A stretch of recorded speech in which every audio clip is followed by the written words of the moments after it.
It's CBS Sports HQ. Chris Hassel, Amanda Guerra, and Danny Kanell already on set because he's going to help us settle a newsroom debate that we've had today. Split 50-50. No, don't start with this. Who's more athletic?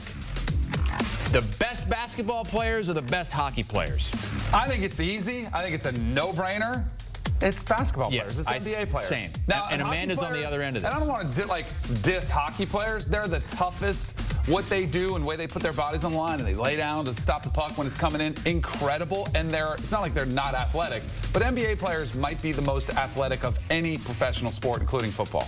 I'm telling you, this was the most spirited debate I have ever heard in the newsroom. And it really was 50-50 because of idiots like Amanda saying it's hockey. Look, I'm not even going to get into it. We're 27 seconds into the show, so I'm going to get into what we are here to talk about with our former quarterback. Yes, which is football. We're going to start with the Browns because apparently they are far away from naming a starting quarterback for Week 1, which makes sense. They have probably the weirdest quarterback room. They have Joe Flacco, Kenny Pickett, Dylan Gabriel, Shemar Stewart, because we're going to talk about him later. Shedeur Sanders here. So far, Shedeur Sanders not taking as many first reps as those other guys. A lot of people don't think Kenny Pickett may be there at the beginning of Week 1. Where do you stand on this quarterback situation? Somebody's going to be the odd man out. They're not keeping 4. That's just unheard of in the NFL. So I agree with you. I think Kenny Pickett probably has the biggest uphill battle to climb here. But I think Shedeur Sanders is in a phenomenal position. I think he should be pumped up that they're saying, hey, we're not ready to name a starter yet.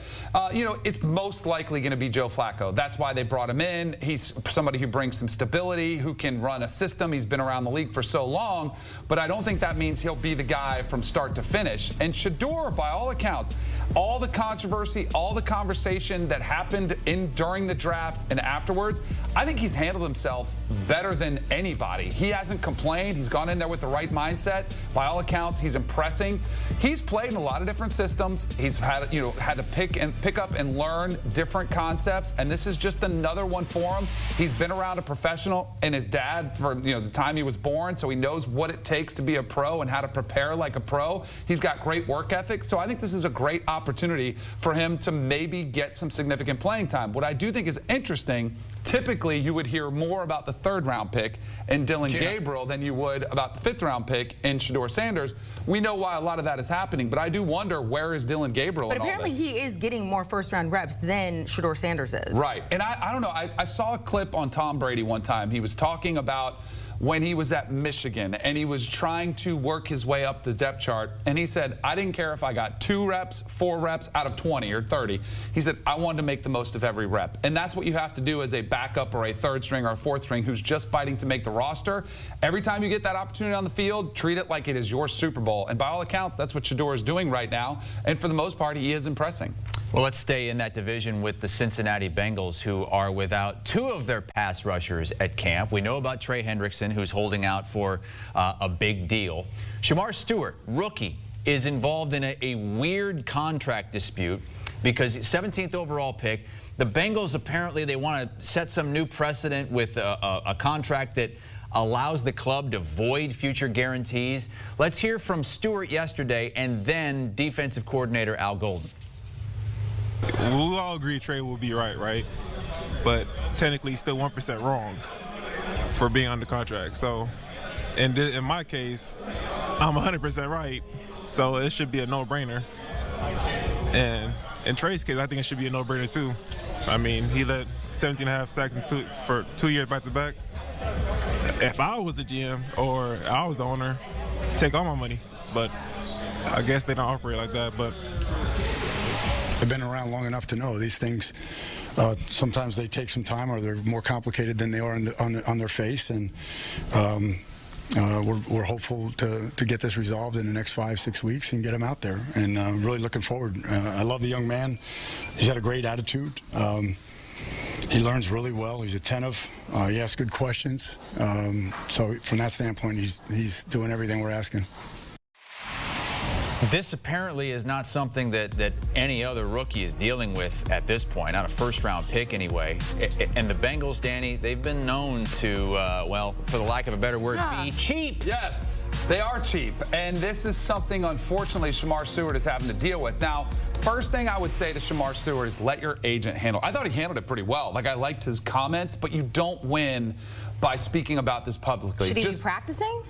That's another one where, you know, historically, guys, even if they didn't have their contract done at some of these mandatory mini camps, they'll go, they'll show up, they'll do all the work, and then they might, you know, not have a deal done. They'll get it done at some time. And it also used to be kind of normal where a first-round pick might hold out the first few days of training camp. It wasn't that big a deal, but this is prior to the new CBA that's been in place for the last, 15, 20 years, where it's so slotted and it's so just normal of what you're supposed to get. It's, a little bit more than the guy, right in back of you, and it's a little bit less than the guy who got drafted right in front of you, and everything is pretty straightforward as far as guarantees and the options that are in place. I have no idea why the Bengals are trying to set a precedent on this young man. I know there was some, question marks about the lack of production when he was at Texas A&M, and he was a combine workout warrior who came in there and really moved up the draft boards, but who cares? Like, that's not his fault. They selected him where they did. Now they should pay him where he deserves to be paid and give him a contract that they give most rookie players. So I think it's a really unfortunate situation. He's put in an uncomfortable spot. You're not used to, as a rookie, having to handle these types of questions. I would just advise him, just lay low, keep going about your business, learn the playbook. It sounds like Al Golden says he's doing a great job of doing that.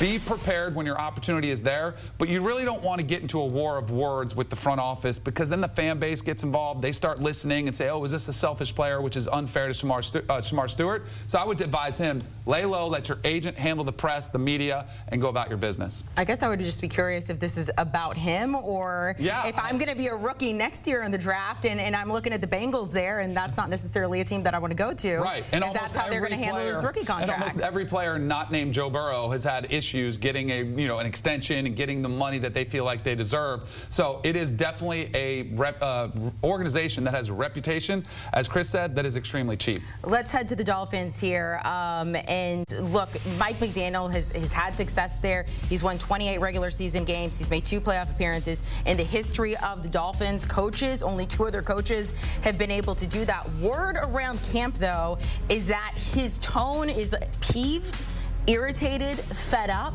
but that's not necessarily a bad thing. Are we looking at a culture shift? Here's more from head coach Mike McDaniel.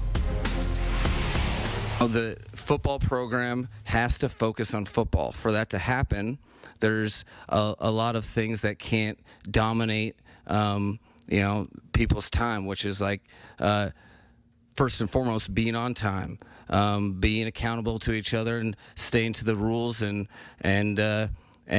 not or feeling very open as a team that, hey, it's okay to call someone out when they deserve to be called out, and for those people it's okay to be called out as long as you change your behavior. All right, so you chuckled a couple times listening to that. Danny, what were your takeaways? Do the Dolphins also need a culture shift? Absolutely, they need a culture shift. And I think some of the blame for this does fall squarely on Mike McDaniel, as somebody who came in as a very player-friendly coach. And where he was before with the 49ers and Kyle Shanahan, and by extension from John Lynch, and even Kyle Shanahan grew up under Mike Shanahan, which is a coach that I played for, very player-friendly coaches. But those coaches had players that had veterans that set a tone. And clearly, there's been a disconnect for what Mike McDaniel wants to do, because I think he does. He's a fun guy who is pretty free-spirited. He gives great quotes. He's funny in front of the microphone, but he has been walked upon by his team. They have taken advantage of a player-friendly coach, because when he says, let's start with being on time, that tells me, we're multiple years that guys weren't on time. Why had that culture been allowed to exist? And it's almost one of those situations where if you ever had a new teacher in school and they try to be the fun teacher, well, all of a sudden, at Christmas break, they come back in January and they're like, no more fun. We're gonna, you guys are walking all over me. It's really hard to gain the respect of that class, in this case, this team, when you're trying to change everything that you've been about in the previous, 3 or 4 years. It's going to be challenging for him. He needs to get some leaders on that team to step up to kind of spread the gospel of what he wants to do, which is basically they need to become a mentally tougher team, a more disciplined team, and a team that doesn't have to deal with distractions off the field. I remember when we had Jason McCourty on one time, and he was talking about Bill Belichick when he was retiring. And he said if you were showing up late to practice, they would still make you come in only to be told you have to go home now. Right. No and more that's Mr. players who never got walked on. The players never took advantage of them. I do think players took advantage of Mike McDaniel early in his tenure. What does he need to do this season to earn another season down in Miami? I mean, they've got to be over 9-10 wins, I think. You know, if they miss the playoffs again and they see, you know, the playoff drought is one thing. Like, if they get to the playoffs and they lose again, which is, you know, the longest streak in the NFL, I don't think that's cause to fire them. But they need to be in the playoffs and win some significant games in December. Again, it kind of goes back to the mental toughness. Anytime they've had to go on the road, Kansas City, that was one of the worst, you know, most cold games that we've seen in the history of the league, and it's against Patrick Mahomes.